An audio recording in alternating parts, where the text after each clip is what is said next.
Welcome વિદ્યાર્થી મિત્રો.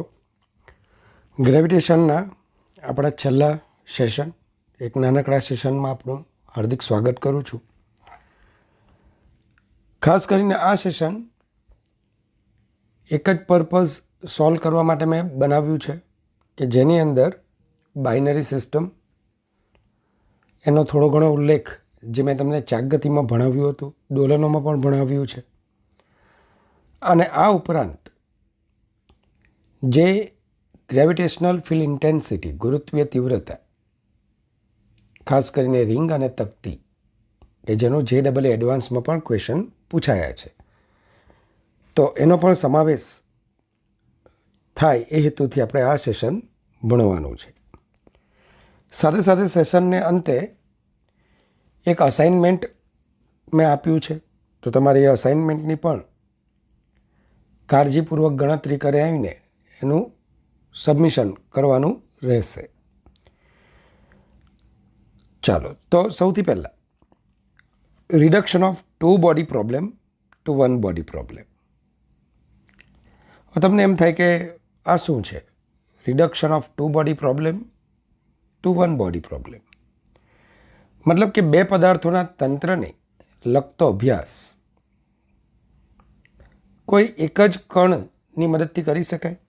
દાખલા તરીકે આપણે દ્રવ્યમાન કેન્દ્રનો કન્સેપ્ટ ભણી ગયા કે ભાઈ એક અર્ધવર્તુળાકાર રિંગ છે અને આ અર્ધવર્તુળાકાર રિંગ સ્મોલ r ત્રિજ્યાની રિંગ છે અને રેખીય ગતિ કરે છે. રિંગનું કુલ દળ કેપિટલ M છે, રિંગની ત્રિજ્યા સ્મોલ r છે. તો આપણે શું બોલતા હતા કે જ્યારે રિંગ ગતિ કરતી હોય ત્યારે એનું બધું જ દળ એના દ્રવ્યમાન કેન્દ્ર પર સંકેન્દ્રિત થયેલું હોય તેમ માનીને એની રેખીય ગતિનું વર્ણન આપણે કરી શકીએ છીએ. અને આ દ્રવ્યમાન કેન્દ્ર કેટલા અંતર હતું? 2r/π જેટલા અંતરે. કેટલા અંતરે? 2r/π જેટલા અંતરે. તો વિદ્યાર્થી મિત્રો, આ આખા કણોના તંત્રને એની રેખીય ગતિના અભ્યાસની સરળતા ખાતર આપણે એક કણનું બનેલું તંત્ર ગણતા હતા અને પદાર્થ પર જે કંઈ બળો લાગે છે બધા બળોને ક્યાં બતાવતા હતા? એના સેન્ટર ઓફ માસ પર. તો બરાબર ધ્યાન આપજો, આ સેન્ટર ઓફ માસનો પ્રોબ્લેમ નથી. આ પ્રોબ્લેમ જે છે એ બે કણોના બનેલા તંત્રનો પ્રોબ્લેમ છે, સેન્ટર ઓફ માસનો નથી. એટલે પહેલાં આ બે વચ્ચેની જે ભેદરેખા છે એ મેં તમને સમજાવી દીધી. આપણે જે વિષય વસ્તુની વાત કરવાના છે એ કેન્દ્રીય બળોની વાત કરવાના છે. હવે તમને એમ થશે કેન્દ્રીય બળો એટલે કયા? તો જ્યારે પણ બે કણો એકબીજાની સાથે આંતરક્રિયા કરતા હોય અને જો આ દરમિયાન જે બળો લાગતા હોય એ એમને જોડતી રેખા પર હોય ને, તો they are known as central forces. તેમને કેન્દ્રીય બળોથી આપણે ઓળખીએ છીએ. અને કેન્દ્રીય બળોની હાજરીમાં, બરાબર ધ્યાન આપજો, કેન્દ્રીય બળોની હાજરીમાં બે પદાર્થોના તંત્રનો અભ્યાસ તેને એક જ કણનું બનેલું તંત્ર માનીને આપણે ગણીએ છીએ. સમજવા ખાતર બે કણો M1 અને M2 દળના કણો એકબીજા પર આકર્ષી બળ લગાડે છે, કોઈ પણ હોઈ શકે. પછી એ ગુરુત્વાકર્ષી બળ હોઈ શકે, અન્ય કોઈ પણ બળ હોઈ શકે. તમને ખ્યાલ છે કે બે વડે એક પર લાગતા બળને F12 વડે અને એક વડે બે પર લાગતા બળને F21 વડે દર્શાવીએ છીએ. M2ની સાપેક્ષે M1નો સ્થાન સદિશ vector r1 minus vector r2 છે, જેની સાપેક્ષ હોય તેને આપણે બાદ કરીએ છીએ. તો vector r is equal to vector r1 minus vector r2, જ્યાં વેક્ટર r1 એ M1નો સ્થાન સદિશ છે, વેક્ટર r2 એ M2નો સ્થાન સદિશ છે. તો અહીં કણ બે વડે કણ એક પર લાગતું બળ F12, તો ગતિશાસ્ત્ર શું કહે? M1 વેક્ટર a1, પણ વેક્ટર a1 વેક્ટર dr1/dt એનું મતલબ કે માફ કરજો d² વેક્ટર r1/dt². dr/dt એટલે વેગ અને વેગનું સમયની સાપેક્ષે વિકલન એટલે જ પ્રવેગ. તો d by dt of vector dr by dt, તો એને આપણે શું લખીએ છીએ? દ્વિતીય વિકલિત d square vector r by dt square. તો પહેલા કણ પર લાગતું બળ પહેલા કણમાં પ્રવેગ ઉત્પન્ન કરે અને પહેલા કણનો પ્રવેગ d square vector r1 by dt square. આ જ રીતે કણ 1 વડે 2 પર લાગતું બળ, જેને આપણે F21 થી દર્શાવીએ છીએ, m2 વેક્ટર a2 અને vector a2 is equal to d square vector r2 by dt square. આ જે બંને બળો છે એ બંને બળો આંતરિક બળો કહેવાય. પાછા એક રેખસ્થ બળો છે, બંને બળોની કાર્યરેખા એક જ રેખા પર આવેલી છે. તો આ બંને બળો એક રેખા પર છે, એક રેખસ્થ છે, કારણ કે તેમની દિશાઓ કણ m1 અને m2 ને જોડતી રેખા પર છે. તથા આ બળોનું પરિણામી બળ શૂન્ય થાય, મતલબ કે તેઓ કયા બળો છે? આંતરિક બળો હોવાથી સમગ્ર તંત્ર પર કોઈ બાહ્ય બળ લાગતું નથી. મતલબ કે જો હું F12 is equal to minus F21 is equal to F લો, તો m1 d square vector r1 by dt square is equal to vector f અને m2 d square vector r2 by dt square is equal to minus vector f લખી શકાશે. બરાબર જોજો. Clear છે? ચાલો, તો હવે સમીકરણ 3 જે છે ને એને m2 વડે ગુણી કાઢીએ બંને બાજુ, અને સમીકરણ 4 ને m1 વડે ગુણીએ, અને ત્યારબાદ બંનેની બાદબાકી કરી. શું પરિણામ આવે છે ચેક કરજો. તો m1 m2 d square vector r1 by dt square, m1 m2 common થશે તો minus d square vector r2 by dt square is equal to m1 plus m2, બાદબાકી કરવાનું છે વેક્ટર f. વિદ્યાર્થી મિત્રો, D square by dt square of vector r1 minus vector r2 બાદબાકીનું વિકલન છે. તમે નામ પણ લખી શકો અને m1 અને m1 m2 ને આપણે જમણી તરફ છેદમાં લઈ જઈએ. તો હવે પરિણામ શું આવે છે? આ શું છે? આ તો સાપેક્ષ સ્થાન સદિશ છે. કોની સાપેક્ષે? m2 દળના કણની સાપેક્ષે m1 દળના કણનો સ્થાન સદિશ. તો આપણે સમજી લો m2 ને ફિક્સ કરી નાખીએ. m2 ને શું કરી નાખીએ? ફિક્સ કરી નાખીએ. તો m2 ની સાપેક્ષે બીજા કણનો પ્રવેગ થવાનો d square of relative position vector by dt square. તો આ શું આવશે? m2 ની સાપેક્ષે m1 દળના કણનો પ્રવેગ. ક્લિયર છે? સાચું છે? અચ્છા, કોની સાપેક્ષે કોનું છે? m2 દળના કણની સાપેક્ષે m1 દળના કણનો પ્રવેગ. તો પ્રવેગ બરાબર બળના છેદમાં દળ. ઓકે, બળ તો બરાબર છે. તો છેદમાં શું હોવું જોઈએ? દળ હોવું જોઈએ. કોનું હોવું જોઈએ? m1 દળના કણનું. પણ અફસોસ, તમને તો કંઈક ભલતું જ પદ જોવા મળે છે, અને જે જોવા મળે તે m1 નથી. શું જોવા મળે છે? m1 m2 upon m1 plus m2. Check કરી લો. બીજું, જો m1 6 કિલોગ્રામ હોય, m2 3 કિલોગ્રામ હોય, તો m1 m2 divided by m1 plus m2 3 kg થશે, સોરી 2 kg થશે, જે બેમાંથી નાના કરતાં પણ નાનું થશે. તો આમ જ્યારે તમે આ સમીકરણને બીજા કણની સાપેક્ષે જોયું, જે સમીકરણ આપણે મેળવ્યા એમાં થોડા સંશોધનો કર્યા અને m2 દળના કણની સાપેક્ષે m1 દળના કણને જોયો, તો m2 દળના કણની સાપેક્ષે m1 દળના કણનો પ્રવેગ એ બળ તો એનું એક બતાવે છે, f, બે વચ્ચે જે પારસ્પરિક બળ લાગે છે એનું એક બતાવે છે, પણ દળ બદલી નાખે છે.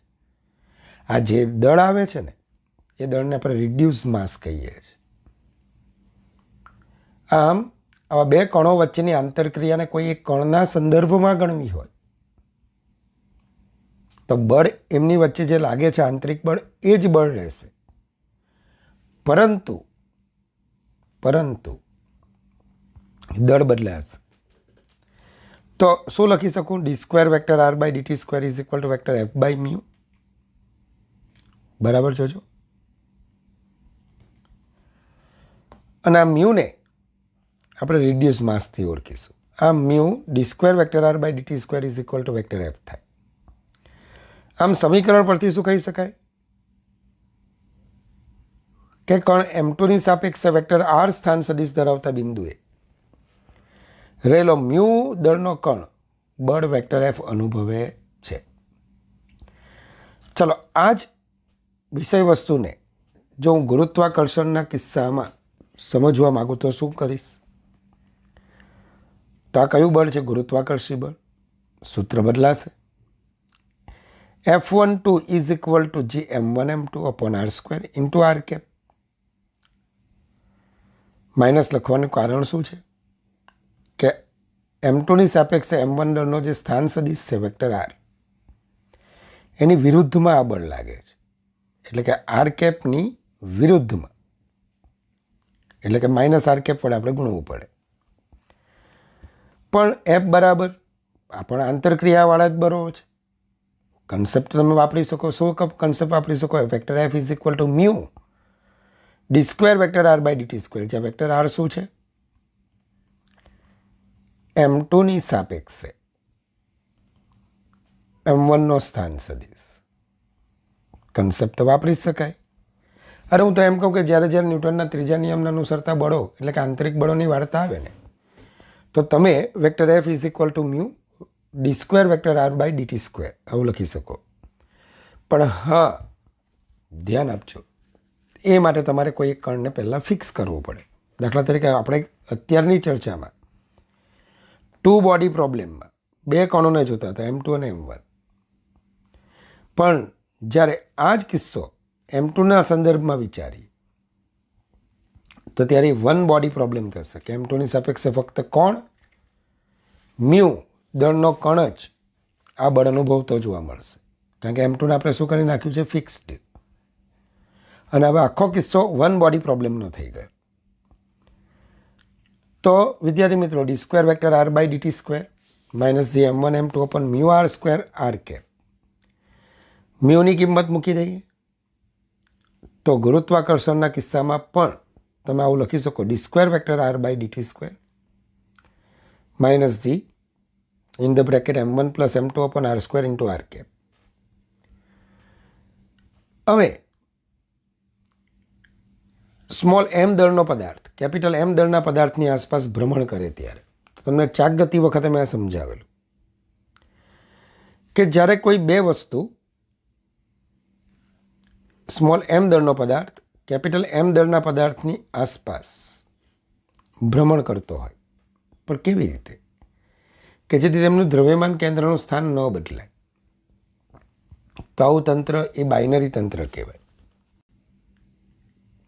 આવા તંત્રની દરેક પોઝિશન આ પ્રમાણેની હશે. જ્યારે સ્મોલ એમ દળનો કણ એની કક્ષામાં અહીંયા હશે ને, તો કેપિટલ એમ દળનો કણ અહીંયા આવશે. બરાબર ધ્યાન આપજો. જ્યારે કેપિટલ એમ દળનો કણ અહીંયા હશે ને, તો સ્મોલ એમ દળનો કણ એની ભ્રમણ કક્ષામાં અહીંયા હશે. જેથી કરીને દરેક વખતે દ્રવ્યમાન કેન્દ્રનું સ્થાન બદલાશે નહીં. જો આ બે કણો વચ્ચેનો અંતર આર હોય અને દ્રવ્યમાન કેન્દ્રથી સ્મોલ એમ દળના કણનું અંતર R1, કેપિટલ એમ દળના કણનું અંતર R2 હોય, તો દ્રવ્યમાન કેન્દ્રનો કન્સેપ્ટથી આપણે જાણીએ છીએ small m R1 is equal to capital m R2 તથા R1 plus R2 is equal to r. અને આ સમીકરણો મેં મોઢે કરાવ્યા જ છે તમને કે મારે R1 લખવું હોય તો R1 is equal to small R in the bracket capital M upon M plus M. અંશ અને છેદને સ્મોલ એમ વડે ગુણી નાખું તો આ શું બનશે? Mu r upon small m તથા R2 ઇઝ ઇક્વલ ટુ શું આવશે? તો સ્મોલ એમ આર અપોન એમ પ્લસ એમ, કેપિટલ એમ વડે અંશને છેદને આપણે ગુણી નાખીએ તો mu r upon capital m, આવું તમને જોવા મળશે. સાથે સાથે કક્ષામાંની ઝડપ, કક્ષીય ઝડપ, એનો પણ ખ્યાલ તમને જોવા મળશે કે જો સ્મોલ એમ દળના પદાર્થની રેખીય ઝડપ v હોય તો સ્મોલ એમ દળનો પદાર્થ ગુરુત્વાકર્ષી બળ મ્યુચ્યુઅલ ગ્રેવિટેશનલ ફોર્સની અસર હેઠળ ગતિ કરે છે. તો આની વર્તુળમય ગતિ માટે જરૂરી કેન્દ્રગામી બળ કોણ પૂરું પાડશે? ગુરુત્વાકર્ષી બળ. કેટલું ગુરુત્વાકર્ષી બળ લાગે છે? gmm upon r square is equal to mv square upon r1. અને આના દ્વારા સ્મોલ વીને કરતા બનાવી તમે ધ્યાન આપજો, રેખીય ઝડપ મેળવી શકશો. આ જ રીતે કેપિટલ એમ દળના કણની રેખીય ઝડપ શું આવશે? g સ્મોલ એમ સ્ક્વેર અપોન એમ પ્લસ એમ ઇન્ટુ સ્મોલ આર. તો વિદ્યાર્થી મિત્રો, આવર્તકાળ ગણવો છે મારે, તો એને પણ બે રીતે ગણી શકું. કેવી રીતે? તો ઝડપ તો મળી ગઈ. તો સ્મોલ વી બરાબર 2πr/t, 2πr1/t. તો t is equal two 2πr1/v. આવર્તકાળ બંનેના સરખા જ હોવાના છે. ચલો, r1ની જે કિંમત આપણી આવી તે મૂકી દઈએ, vની કિંમત મૂકી દઈએ અને સાદુરૂપ આપીએ તો t is equal to 2π√r³ upon gm plus M. MCQમાં પૂછાયેલો ક્વેશ્ચન હતો. બરાબર ધ્યાન આપજો. હવે સમજી લો, આપણા જે આ બે બાઇનરી તંત્ર છે એમાં small m less than capital m લઈએ તો પરિણામ તમને શું મળશે? Small m is less than capital m લઈએ તો સ્મોલ એમને આપણે અવગણવો પડશે. જેવો સ્મોલ એમને તમે અવગણશો ને, 0 કરશો ને, એટલે મોટા દળના, કેપિટલ એમ દળના કણનો વેગ 0 થશે. સ્મોલ એમને અવગણશો તો એક એમ જશે તો √gm/r. આ તો ઉપગ્રહની કક્ષીય ઝડપ થઈ જવાની, √gm/r. તો સૂર્યની આજુબાજુ ફરતા પૃથ્વી સહિતના ઉપગ્રહો, પૃથ્વી સહિતના ગ્રહો કે પછી પૃથ્વીની ફરતે ભ્રમણ કરતા ઉપગ્રહોની ચર્ચામાં પણ તમારું આ સમીકરણ એ વ્યાપક સ્વરૂપનું સમીકરણ ગણી શકાય. આવર્તકાળ બરાબર, એની બીજી રીત તમે આવી પણ લઈ શકો. ધ્યાન આપજો કે એમ દળના પદાર્થને ફિક્સ કરી દઈએ. તો હવે કોને ફિક્સ કર્યો? કેપિટલ એમ દળના પદાર્થને ફિક્સ કર્યો. તો એની આજુબાજુ કોણ ભ્રમણ કરે છે? સ્મોલ એમ નહીં, મ્યુ દળનો પદાર્થ. કેટલા અંતરે? સ્મોલ આર ત્રિજ્યાના વર્તુળાકાર માર્ગે. તો gmm upon r square mu r omega square. Actually mu AC is equal to r omega square. કેન્દ્ર ગામી પ્રવેગ. બસ મ્યુની કિંમત મૂકી દો, mm અપોન એમ પ્લસ એમ, ઓમેગા અને એના પરથી ટી તમે મેળવો તો તમે જે અગાઉ પરિણામ મેળવ્યા ને એ જ પરિણામ તમે અહીંયા લાવી શકશો. ચેક કરી લેજો. ચલો, gravitational field intensity due to various objects. તો વચ્ચે આપણે આ એક બાબત સ્કીપ થયેલી હતી. તો બિંદુવત દળના ગુરુત્વ ક્ષેત્રમાં ગુરુત્વીય તીવ્રતા કેટલી? ધારો કે કેપિટલ એમ દળનો એક બિંદુવત પદાર્થ આપ્યો છે. તો અહીંયા આપણે એક પરીક્ષણ દળ મૂકવાનું, એમ વડે એમ પર લાગતું ગુરુત્વાકર્ષી બળ શોધવાનું અને હવે આ જ ગુરુત્વાકર્ષી બળને એ જ પરીક્ષણ દળ વડે ભાગી નાખવાનું. આમ કરવાથી તમને શું મળશે? તે બિંદુ પાસેની ગુરુત્વીય ક્ષેત્રની તીવ્રતા. ફરીથી કેપિટલ એમ દળના બિંદુવત દળથી સ્મોલ આર અંતરે ગુરુત્વીય તીવ્રતા શોધવી છે. તો અહીંયા તમારે એક દળ મૂકી દેવાનું, પરીક્ષણ દળ. એમ વડે સ્મોલ એમ પર લાગતું બળ શોધો અને પછી આ જ બળને પરીક્ષણ દળ વડે ભાગી નાખો, એટલે કે એકમ દળ દીઠ બળ મેળવો, તો એને આપણે શું બોલીએ છીએ? ગુરુત્વીય તીવ્રતા. જો ઓની સાપેક્ષે આનો સ્થાન સદિશ વેક્ટર આર હોય તો આ દિશામાંનો એકમ સદિશ આર કેપ થશે. પણ ગુરુત્વાકર્ષી ક્ષેત્ર આકર્ષી હોવાથી જો મારાને સદિશ તરીકે લખવું હશે તો -gm/r² ઇન્ટુ આર કેપ આ રીતે પણ લખી શકશો. ચલો ક્લિયર. બીજું સ્મોલ એ ત્રિજ્યાની અને કેપિટલ એમ દળની નિયમિત રિંગને લીધે રિંગની અક્ષ પરના બિંદુએ ગુરુત્વીય તીવ્રતા. બહુ કામનું સૂત્ર છે. તો તમે જોઈ શકશો કે આ બધાના નાના નાના નાના નાના નાના વિભાગો લેશો તો આ ખંડની ગુરુત્વીય તીવ્રતા આ દિશામાં, આ ખંડની ગુરુત્વીય તીવ્રતા પોતાના તરફ, અને આપણે ડીઈ નામ આપી દઈશું. ડીઈના આ ઘટકો જે ડી કોસ આલ્ફા કહેવાશે એક જ દિશામાં રહેશે, જ્યારે ડી સાઇન આલ્ફા ઘટકો એકબીજાની અસર નાબૂદ કરશે. અને આથી પરિણામી ગુરુત્વીય ક્ષેત્ર રિંગના કેન્દ્ર તરફ તમને જોવા મળશે, જેની સાબિતી કેલ્ક્યુલેશન મેં તમને ક્લાસરૂમમાં કરાવેલું. તો સૂત્રને આપણે જોઈ લઈએ. અને મેં સૂત્રને પણ બહુ ઇઝી રીતે યાદ રાખવાનું કીધેલી કે આખી રિંગનું દળ કેટલું? કેપિટલ એમ છે. અંતર કેટલું છે? આ ઝેડ છે. તો gm/z² cos આલ્ફા. બસ જોઈ લો, આવી ગયું. તો cos alpha is equal two પાસેની બાજુ છેદમાં કર્ણ, તો સ્મોલ r/z³. z³ કિંમત મૂકી દો તો z બરાબર શું છે? a² + r²½ ક્યુબ કરતાં a² + r²√3/2. જે ડબલ એડવાન્સમાં પૂછાયેલો ક્વેશ્ચન આવો હતો. પણ એ પહેલાં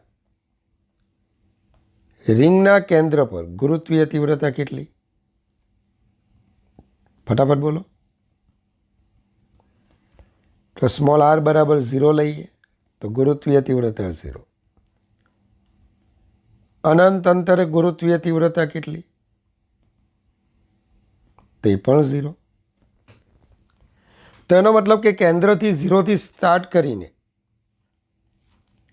આ ગુરુત્વીય તીવ્રતા કેન્દ્રથી 0 મૂલ્યથી સ્ટાર્ટ કરીને વધતી જાય વધતી જાય વધતી જાય, એક સ્થાને મહત્તમ બને.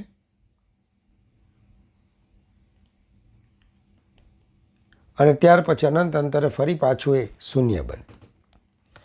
તો તમારા હોમવર્કમાં આટલું છે.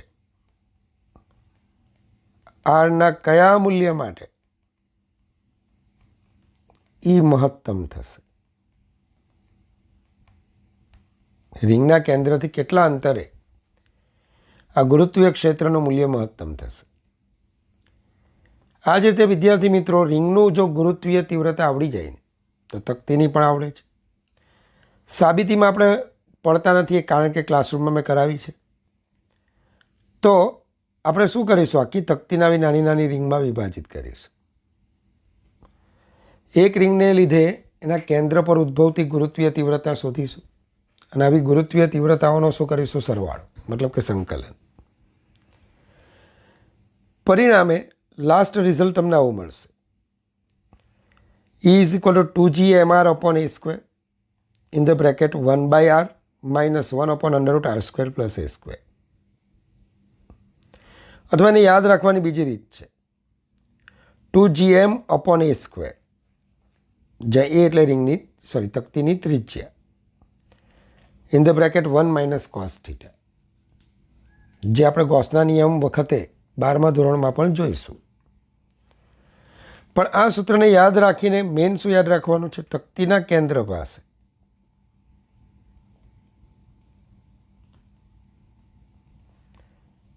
r બરાબર 0 લેશું તો E = શું આવશે? તો 1/0 અનંત થઈ જશે. તારી આ તો પ્રોબ્લેમ. તો ઘણા લોકો તો અવ્યાખ્યાયિત લખી દેશે. તો આને આપણે કેવી રીતે કરવાનું? તો સૌથી પહેલાં આ સૂત્રને સાદુરૂપ આપી દો. ચાલો, આરની અંદર કૌંસમાં લઈ જાઓ તો 1 - r² + a². અવ્યાખ્યાયિત પદ બનવું ન જોઈએ. ફિઝિક્સમાં મેં તમને ગઈકાલે પણ કીધેલું કે ઇન્ફિનિટીનું મહત્વ જ નથી. તો 2gm/a², r બરાબર 0 લઈ લો. તો 2gm/a². આમ તકતીના કેન્દ્ર પાસે પરિણામી ગુરુત્વીય ક્ષેત્ર 2gm/a² જેટલું મળે છે. તો આ પણ એમસીક્યુ પરીક્ષામાં પૂછાય. મોટાભાગના લોકો શૂન્ય લખીને આવી જાય. ચાલો, સ્મોલ r ત્રિજ્યાની અને થીટા ખૂણો ધરાવતી નિયમિત રેખીય દળ ઘનતા લેમડા ધરાવતી વર્તુળાકાર ચાપને લીધે ચાપના કેન્દ્ર પર ગુરુત્વીય તીવ્રતા. બહુ ભયંકર મોટી સાબિતી છે આની, પણ અલ્ટિમેટલી તો મેં જે કીધા છે એટલા સૂત્રો મોડે કરવાના છે. તો ધારો કે તમને એક ચાપ આપેલી છે, એની રેખીય ઘનતા એટલે કે એકમ લંબાઈ દીઠ દળ લેમડા છે, અને એને લીધે એના કેન્દ્ર પર ઉદ્ભવતું ગુરુત્વીય ક્ષેત્ર વેક્ટર E હોય. તો vector E = g(λ/r) sin θ i cap +1 - cos θ j cap. મતલબ કે આનું મૂલ્ય શું આવશે? તો કે g(λ/r) પોતે મૂલ્ય છે, sin θ હોલ સ્ક્વેર એટલે કે sin² θ, 1 - cos θ². બરાબર. ઘણા એમસીક્યુમાં પૂછાયું પણ હતું આવું. sin² θ + cos² θ +1 - 2 cos θ. g(λ/r) sin² + cos² 1 + 1 2 - 2 cos θ. ચાલો, 2 બાર 1 - cos θ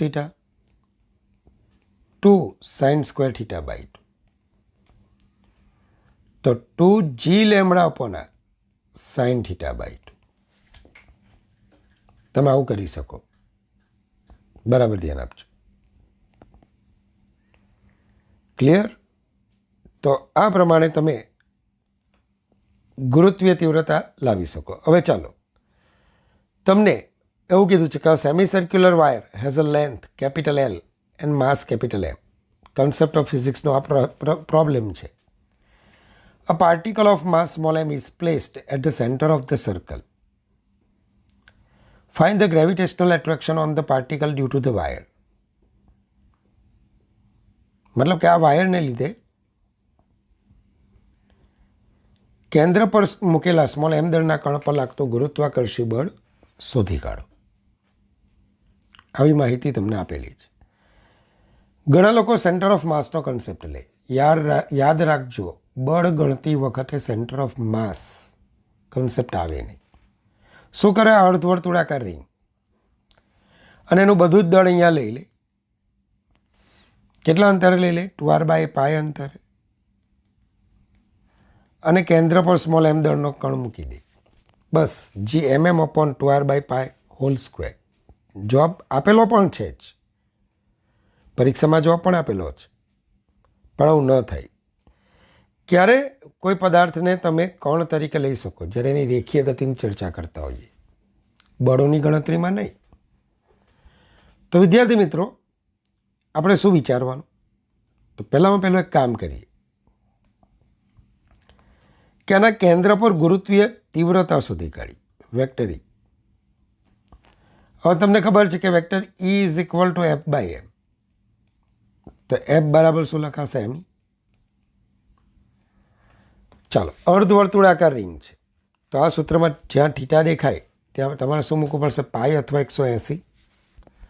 sin 180 0 અને cos 180 -1, તો માઇનસ પ્લસ 1 + 1 2 થશે. બીજું, આની રેખીય દળ ઘનતા લેમડા = m/l તથા L = πr. અર્ધવર્તુળાકાર ચાપની લંબાઈ, તો L = πr, તો R = L/π. હવે આપેલ અર્ધવર્તુળાકાર ચાપને લીધે ચાપના કેન્દ્ર પર ગુરુત્વીય તીવ્રતા g(λ/r) sine 180 degree i cap plus 1 minus cos 180 degree j cap, cos 180 degree minus 1 minus minus plus 2g lambda upon r j cap. Clear? જો આ સૂત્ર પરથી ડાયરેક્ટ મૂલ્ય લખવું હોય તો 2g lambda upon r sine 180/2 sine 90, sine 90 એટલે 1. તો સીધે સીધું 2g લેમડા અપોન આર તમને મળી જાય એનું મૂલ્ય. આરની કિંમત અને લેમડાની કિંમત મૂકી દઈએ તો એ મળી ગયા. આમ કેન્દ્ર ઉપર રહેલા એમ દળના કણ પર લાગતું ગુરુત્વાકર્ષી બળ F ઇઝ ઇક્વલ ટુ શું આવશે? ME.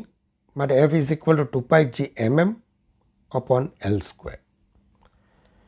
ચાલો, આ પણ એન્ટ્રન્સમાં પૂછાયેલો ક્વેશ્ચન હતો. તો વિદ્યાર્થી મિત્રો, આ ઉપરાંત ડીપીપીમાં અથવા અસાઇનમેન્ટમાં કેટલાક સારા ક્વેશ્ચન્સ છે, એને સોલ્વ કરવાના. ડાઉટ હોય તમારે મને મોકલી આપવાના. અને શુદ્ધ હૃદયથી તમારા માટે ભગવાન પાસે અનંત આશીર્વાદની માંગણી કરું છું. હંમેશા હસતા રહેજો, ખુશ રહેજો. Goodbye, take care, God bless you infinitely all my students.